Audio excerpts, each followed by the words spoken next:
Hello everyone. मैं हूं Yash Agarwal and welcome back to my YouTube channel. NIMS 2025 का result आ चुका है एंड मैंने ऑलरेडी एक वीडियो बना दिया जिसमें मैंने निम्स 2025 के लिए एक्सपेक्टेड कट ऑफ एंड वो रैंक पे आपको कौन सी कॉलेज मिल सकती है वो ऑलरेडी बता दिए। वो वीडियो का लिंक ऊपर आई बटन पे आपको मिल जाएगा, आप वहां से जाके उसको देख सकते हैं। बट आज के वीडियो में हम कुछ और इंपॉर्टेंट चीज के बारे में बात करने वाले हैं। जैसे कि आपका रैंक कार्ड आ चुका है, अब कुछ दिन में आपकी काउंसलिंग प्रोसीजर स्टार्ट होने वाली है एंड एक महीने बाद अप्रोक्सीमेटली जुलाई एंड या अगस्त फर्स्ट वीक में आपकी मोस्ट ऑफ द एनआईटीज आपको ऑफलाइन एडमिशन प्रोसीजर के लिए बुला लेगी। तो तब आपको कुछ डॉक्यूमेंट्स चाहिए रहेगी जो कि आपको अपने एडमिशन के दौरान आपको दिखानी पड़ेगी एंड ये डॉक्यूमेंट्स आपको काउंसलिंग के स्टेप्स में भी जरूरत पड़ेगी।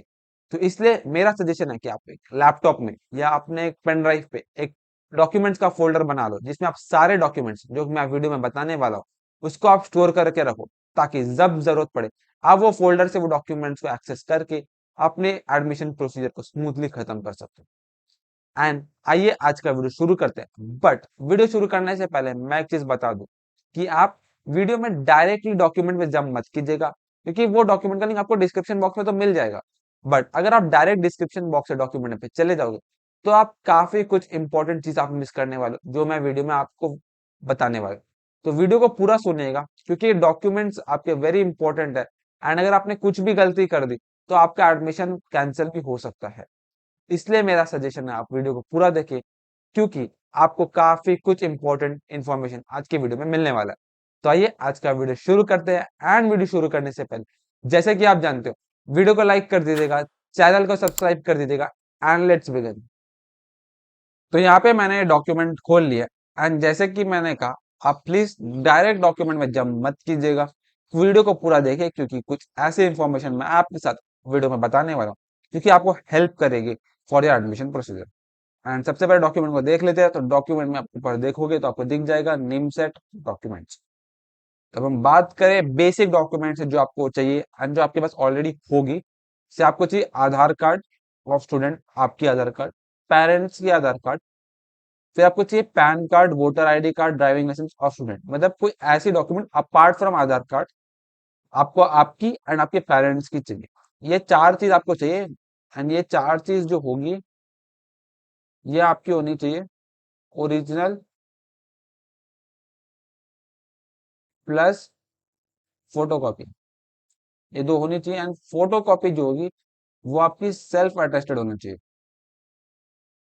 ये चार डॉक्यूमेंट्स आई होप आप समझ गए होंगे। जैसे कि मान लीजिए ये अगर आपका आधार कार्ड है का पूरा फोटो कॉपी है, इधर आपका आधार कार्ड का डिटेल्स है जो भी, तो इधर आपकी साइन होनी चाहिए विथ योर डेट। जैसे कि मान लीजिए आज की डेट 28 है तो आपको 28 डेट लिख के आप साइन कर दीजिए। ये आपकी सेल्फ अटेस्टेड डॉक्यूमेंट की कॉपी होगी, ये आपको रेडी रखनी है एंड ओरिजिनल भी आपको रखनी है। इसके बाद आपको passport size photo of student. मैं सजेस्ट करूंगा आप मिनिमम 4 फोटो लेके जाओ, क्योंकि एक दो तो आपका एडमिशन प्रोसीजर के टाइम ही लग जाएगी एंड उसके बाद भी जब आप कॉलेज में रहोगे तो कहीं ना कहीं आपको जरूरत पड़ेगी। आप मिनिमम 4 रखोगे तो आपको आगे भी काम आएगी एंड पासपोर्ट साइज फोटो तो कहीं भी काम आ सकते हैं।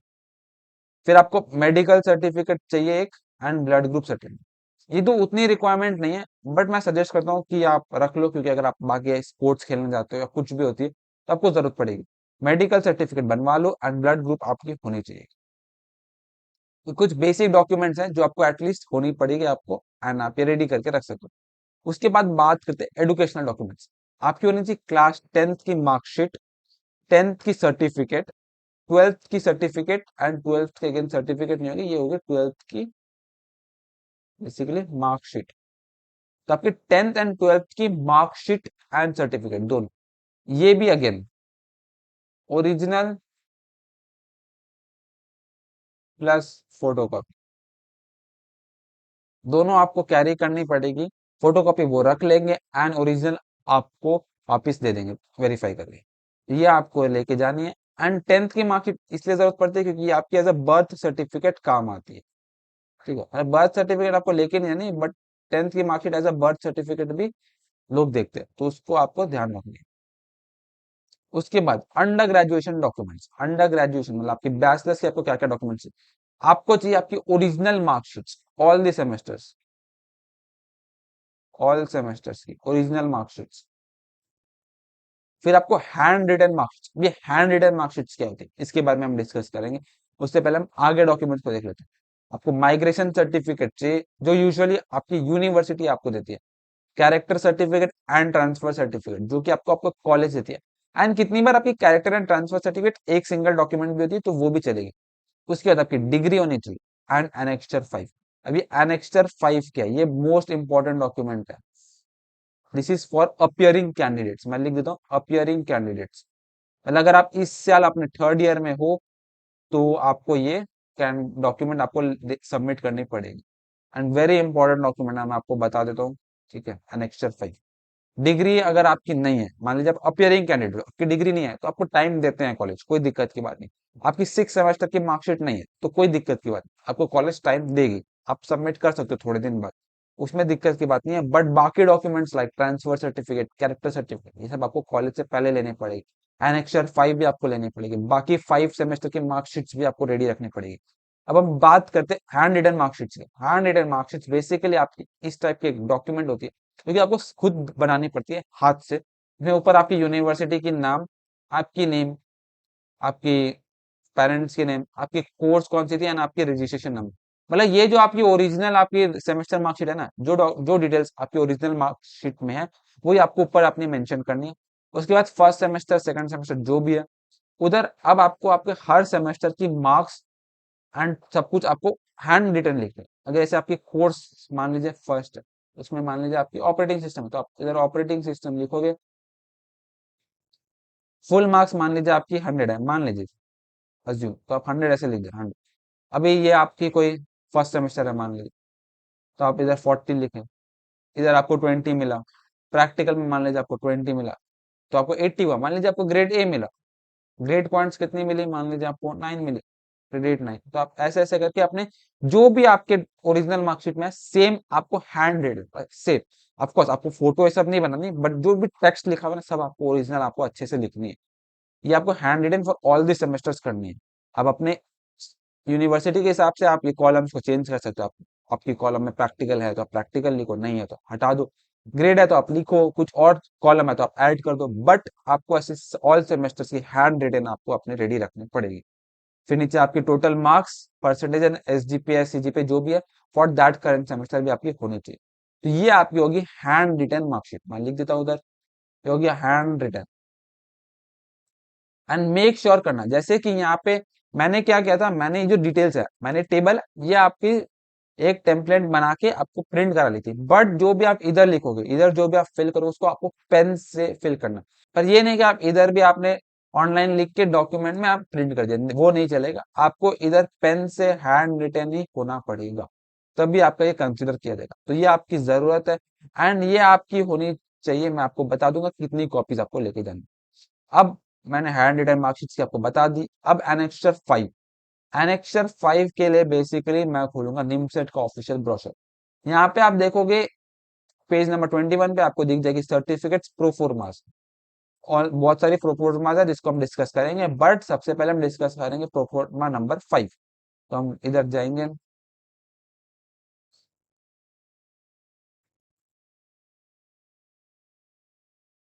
एंड यहाँ पे हमने खोल लिया एनेक्स्चर 5। इधर आप देखोगे proforma of certificate to be issued by the head of institution principal of the college where in the candidate is studying for his her qualifying degree. इसका मतलब ये है अगर आप एक अपियरिंग कैंडिडेट हो, अला आप इस साल अपनी बी से या कुछ करो तो बहुत हाई चांसेस है कि आपकी डिग्री नहीं आई है क्योंकि आप अभी अपियरिंग कर रहे हो। आपकी 6 सेमेस्टर की मे बी मार्क्स आने बाकी होगी, आपकी एग्जाम बाकी होगी। तो इन केस में आपकी जो हेड ऑफ द इंस्टीट्यूशन है या आपकी प्रिंसिपल है वो उसको एक साइन करके देना पड़ेगा कि यस आप इसी कॉलेज के स्टूडेंट हो। तो इसके लिए आपको ये एनेक्सर 5 को आपको प्रिंट कराना पड़ेगा एंड आपको अपने डिटेल्स भर के एंड आपको अपने प्रिंसिपल यानी आप signature of the principal head of the institution से आपको साइन कराना पड़ेगा। तो आप ये डॉक्यूमेंट्स को अच्छे से भरो, इसको प्रिंट करो एंड अगर आप अपेयरिंग हो तो आप अभी जाके ही जल्द से जल्द अपने एनेक्सर 5 को रेडी कर लो। तो मैंने एनेक्सर 5 के बारे में भी आपको बता दिया एंड बहुत इंपॉर्टेंट डॉक्यूमेंट है। अगर आपकी एनेक्सर 5 नहीं हुई एज अपियरिंग कैंडिडेट तो आपकी एडमिशन को कैंसिल भी कर सकते हैं, समझ रहे हो आप। तो बहुत इंपॉर्टेंट डॉक्यूमेंट है एनेक्सर 5। मैं इसको एक बार हटा देता हूँ ताकि आपको ठीक से दिख जाए एनेक्सर 5। अब हम बात करेंगे निमसेट के डॉक्यूमेंट्स। निमसेट के आपको क्या क्या डॉक्यूमेंट्स चाहिए। सबसे पहले आपको एप्लीकेशन फॉर्म चाहिए जो आपने भरी थी, एडमिट कार्ड चाहिए, रैंक कार्ड चाहिए जो कि आपकी ऑलरेडी आ चुकी। अब lock choices, allotment letter, fees payment status, document verification certificate, ये आपके अभी तक नहीं आए क्योंकि आपकी काउंसलिंग प्रोसीजर स्टार्ट नहीं हो। लॉक चॉइसेस बेसिकली क्या होती है, अगर जब काउंसलिंग स्टार्ट होगी तो आपको 1000 रुपीज पे करने हैं। आपको कितने पे करने हैं, आपको पे करनी है 1000 फॉर काउंसलिंग। काउंसलिंग के लिए आपको 1000 पे करनी है एंड उसके बाद आपको अपनी चॉइसेस को फिल करनी है इन एन ऑर्डर कि आपको कौन सी ऑर्डर पे किस इंस्टीट्यूशन को चाहिए। मान लीजिए आपकी रैंक 1 है पर आपको इलाहाबाद चाहिए तो आप इलाहाबाद को ऊपर लिखोगे, फिर आप त्रिची को लिखोगे। समझ रहे, जो ऑर्डर पे आपको कॉलेज चाहिए वो आपको फिल करनी है एंड उसके बेसिस पे आपको अलॉटमेंट होगी, मतलब क्या रैंक है उसको कंसिडर करके आपकी अलॉटमेंट होगी। ये आपको 1000 रुपीज फॉर काउंसलिंग पे करनी है। उसके बाद आपको मिलेगी लॉक चॉइस।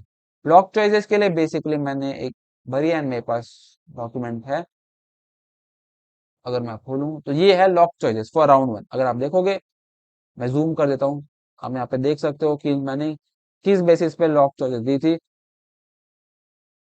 ठीक है, आपको सारे इंस्टीट्यूशंस नहीं देनी, कुछ जो इंस्टीट्यूशंस आपको नहीं चाहिए आप उसको हटा सकते हो। मैंने सारे इंस्टीट्यूशन में भर दी थी कि किसी में भी मिल जाए। ठीक है, तो आपको ये डॉक्यूमेंट को अच्छे से फिल करनी है एंड ये आपकी लॉक चॉइसेस होगी, इसको भी आपको लेके जाना पड़ेगा अपने साथ। ठीक है, अब इसके बाद लॉक चॉइस मैंने बता दी, फिर आपकी होगी लॉक चॉइस। अब आपकी अलॉटमेंट लेटर, मान लीजिए आपकी फर्स्ट राउंड में आपको अलॉटमेंट नहीं मिला, सेकंड राउंड में आपको अलॉटमेंट मिला तो आपको एक अलॉटमेंट लेटर आएगा, इसमें आपकी इंस्टीट्यूशन के नाम लिखी रहेगी कि किस इंस्टीट्यूशन में आपको अलॉटमेंट हुए। जैसे कि अगर मैं अपनी खोलूं तो प्रोविजनल सीट अलॉटमेंट लेटर, ये थी मेरी राउंड 1 की अलॉटमेंट लेटर। ये आप देख सकते हो, प्रोविजनल सीट अलॉटमेंट लेटर। जब देखोगे allotted institution, national institute of technology Raipur, program name master in computer application. तो ये डॉक्यूमेंट आपको प्रिंट करा के लेके जाना पड़ेगी। ये हो गई आपकी सीट अलॉटमेंट लेटर। एंड इधर भी आप देख सकते हो कि आपके डॉक्यूमेंट्स में आपको स्कोर कार्ड, सर्टिफिकेट 10th की, marksheet, category certificate, PW certificate, सब कम डॉक्यूमेंट्स है, मैंने आपको और डॉक्यूमेंट्स बताइए। तो आपको ये अलॉटमेंट लेटर का भी मैंने बता दिया। फी पेमेंट स्टेटस, तो जब आपकी अलॉटमेंट आपकी आ गई उसके बाद आपको पे करनी है 10,000 रुपीज। 10,000 रुपीज पे करनी है फॉर सीट एक्सेप्टेंस। मतलब अगर आपकी राउंड 1 में आपकी अलॉटमेंट हो गई, आपको एनआईटी रायपुर मिल गई, बट आपको लग रहा है कि आपकी 549 गई, आपको एनआईटी जमशेदपुर मिल सकता है सेकंड या थर्ड राउंड में एंड आप रिस्क लेना चाहते हो तो आप फिल कर सकते हो अपग्रेड के लिए। तब आपको सीट एक्सेप्टेंस नहीं देनी, अब अपग्रेड के लिए डाल सकते हो। मान लो आपको सेकंड या थर्ड राउंड में नहीं मिला तो आपकी एनआईटी रायपुर रहेगी, बट फिर उसके बाद आपको 10,000 रुपीज सीट एक्सेप्टेंस देनी है। बट मान लीजिए आपकी एनआईटी जमशेदपुर में एक्सेप्ट होगी थर्ड राउंड में, तो फिर आपको थर्ड राउंड के बाद आपको ये 10,000 रुपीज सीट एक्सेप्टेंस देनी। इसका ये मतलब है कि हाँ मैं एक्सेप्ट करूँ। मान लीजिए आपकी राउंड 1 में आपको एनआईटी रायपुर मिला, बट नीदर आपने सीट एक्सेप्ट किया ना ही आपने अपने अपग्रेड पे डाला, तो आपका सीट कैंसिल हो जाएगा।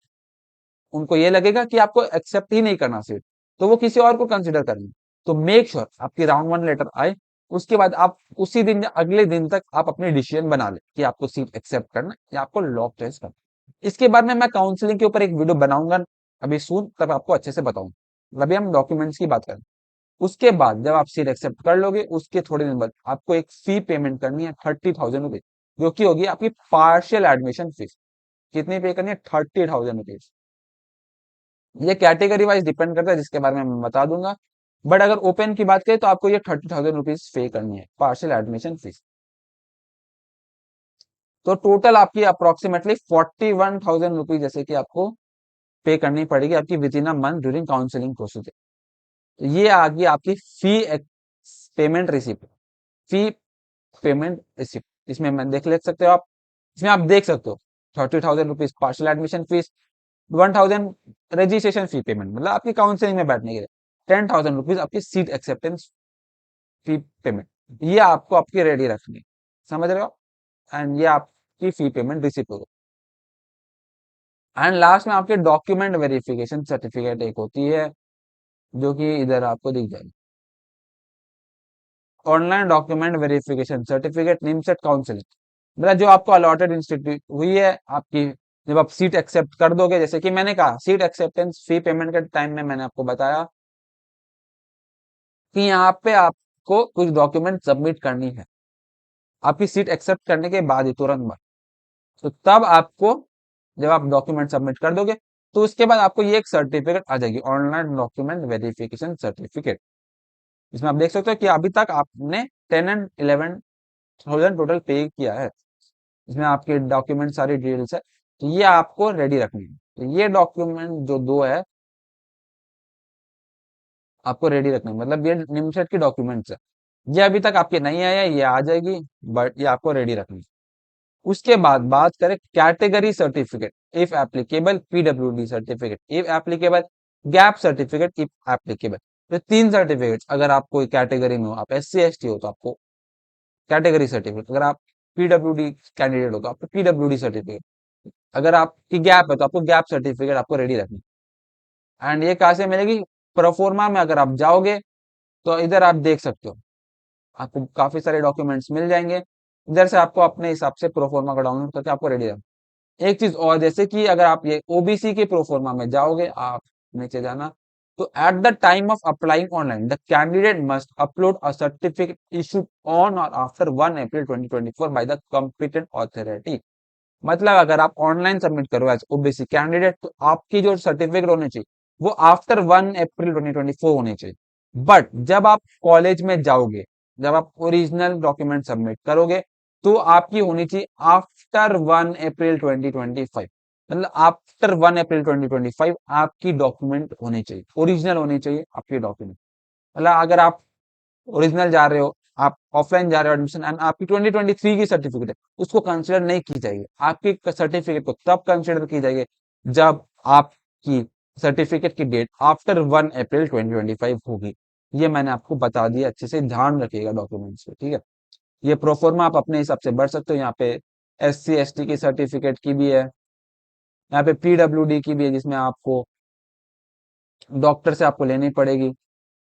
ईडब्ल्यूएस कैंडिडेट हो तो आपको ये इकोनॉमिक अपनी डिटेल सबमिट करनी पड़ेगी, फाइनेंशियल डिटेल्स, ठीक है। ये एनेक्सर 5 जो कि मैंने आपको बता दी। तो ये डॉक्यूमेंट्स आपको रेडी रखना। अब और कुछ इंपॉर्टेंट चीज मैं आपको बताने वाला। सबसे पहले, जैसे कि मैंने कहा, जिसकी मैंने आपको ओरिजिनल बताई उसकी आपको ओरिजिनल तो लेके जानी ही पड़ेगी। प्लस जब आप जेरोक्स लेके जाओगे, आपको जेरोक्स लेके जानी है। कितनी कॉपीज आपको जेरोक्स, मैं लिख देता हूँ, हाईलाइट होगा, 2 कॉपीज और फोटो कॉपी, हर डॉक्यूमेंट की है, हर डॉक्यूमेंट। जैसे कि ये भी है, जब आप प्रिंट कराओगे, ये तो आपकी ओरिजिनल या कुछ है नहीं, आपको डायरेक्ट पीडीएफ से प्रिंट करानी, इसकी भी 2 कॉपीज होनी पड़ेगी। आपने इसको प्रिंट कराई, इसकी भी 2 कॉपी होनी पड़ेगी, इसकी भी 2 कॉपी, सबकी 2 कॉपीज होनी पड़ेगी। 2 कॉपीज क्यों? क्योंकि आपको 2 फाइल वहां पे बनानी पड़ेगी एट द टाइम। तो आपको 2 डॉक्यूमेंट्स की कॉपी रेडी रखनी पड़ेगी। एंड ये मैं ऑन ग्राउंड आपको बता रहा हूँ, जो मैंने एक्सपीरियंस किया पर्सनली, ताकि लास्ट मोमेंट में आपको भाग दौड़ नहीं करना पड़े। तो आई होप आप समझ गए होंगे कि आपको 2 कॉपीज आपको हर डॉक्यूमेंट की आपको रेडी रखनी है। इसके अलावा आपकी कुछ एफिडेविट्स होती है। क्या होती है? एफिडेविट्स, जिसके बारे में मैं आपको तब बताऊंगा जब आपकी ओरिजिनल, मतलब निमसेट की ऑफिशियल डॉक्यूमेंट्स की लिस्ट आएगी, क्योंकि तब आपको मैं बता पाऊंगा कि क्या एफिडेविट्स आपको चाहिए एग्जैक्टली एंड कैसे आपको प्रिंट करना है। ये बेसिकली आपके स्टैम्प पेपर पे होती है, ठीक है, जो कि आपको कोर्ट से करानी पड़ती है। जब मैं बता, जैसे मैंने कहा कि मैं बता दूंगा जब आपकी ओरिजिनल डॉक्यूमेंट की लिस्ट आएगी। एंड बाकी सब मैंने आपको बता दिया क्या क्या डॉक्यूमेंट्स आपको चाहिए। 2 कॉपीज आपको चाहिए अपनी पासपोर्ट साइज फोटो की, मैंने बता दी कि 4 कॉपीज। प्लस आपको क्या करना है, मैं एक बार इधर, आपको पॉसिबल है तो आप एक पेन ड्राइव कैरी कर लेना। पेन ड्राइव कैरी कर लेना, पेन ड्राइव में आप अपनी फोटो एंड जो भी डॉक्यूमेंट्स है ना, उसको आप अपलोड करके रख लेना। क्योंकि जिस दिन आप अपने ऑफलाइन वेरिफिकेशन के लिए जाओगे, जब आपने ये डॉक्यूमेंट्स को वेरीफाई करा लिया आपने, उसके बाद आपको लैब में लेके जाएंगे, उधर आपको पेन ड्राइव से आपकी ईआरपी, मतलब जो कॉलेज की ऑफिशियल वेबसाइट होती है, उसमें आपको रजिस्टर कराएंगे। तो उसमें आपको फोटो एंड कुछ और डॉक्यूमेंट्स आपको देनी पड़ेगी। एंड आपको रेस्ट फीस, जैसे कि मान लीजिए अगर आपकी टोटल फीस फर्स्ट सेमेस्टर की 46,000 है, तो आपने अभी तक कितना पे किया 41, अभी आपका बचा कितना 5,000, तो ये 5,000 भी आपको इधर पे करना पड़ेगा सेम डे पे, मतलब ऑफलाइन वेरिफिकेशन के दिन, मतलब रेस्ट एडमिशन फीस, मैं लिख देता हूँ रेस्ट एडमिशन फीस। तो आप समझ गए होंगे मेरी बात को कि मैंने क्या कहना चाहता हूँ, क्या डॉक्यूमेंट्स आपको चाहिए। पेन ड्राइव पॉसिबल है तो कैरी कर लीजिए, वरना वो लोग आपको बोलेंगे कि आप व्हाट्सएप लॉग इन करके आप कर सकते हैं, ठीक है। तो ये आप ध्यान रखिएगा। And documents, basic documents, educational document, under graduation documents, name से डॉक्यूमेंट सब मैंने आपको बता दिए। ये डॉक्यूमेंट्स आप रेडी करके रखिए, एंड कुछ और डॉक्यूमेंट जरूरत पड़ेगी तो मैं आपको जरूर बता दूंगा। तो आई होप आपको आइडिया लग गया होगा कि आपको कौन सी डॉक्यूमेंट्स चाहिए, आपको डॉक्यूमेंट्स कैसे रेडी करनी है, एंड सब डिटेल्स मैंने आपको बता दी। अगर फिर भी कुछ भी डाउट है तो आप मेरे को कमेंट करके पूछ सकते हो। एंड मेरा सजेशन है आप ऑफिशियल डॉक्यूमेंट लिस्ट आने का वेट करो, क्योंकि मे भी कुछ डॉक्यूमेंट्स और रिक्वायर्ड हो सकते हैं या कुछ कम रिक्वायर्ड हो सकते हैं। तो वो जब ऑफिशियल नोटिफिकेशन आ जाएगी मैं फिर एक वीडियो बना के आपको अपडेट कर दूंगा। तो आई होप आपको आज का वीडियो पसंद आया होगा, एंड अगर वीडियो पसंद आया तो वीडियो को लाइक कर दीजिएगा, चैनल को सब्सक्राइब कर दीजिएगा, एंड मिलते हैं नेक्स्ट वीडियो में। Till then take care.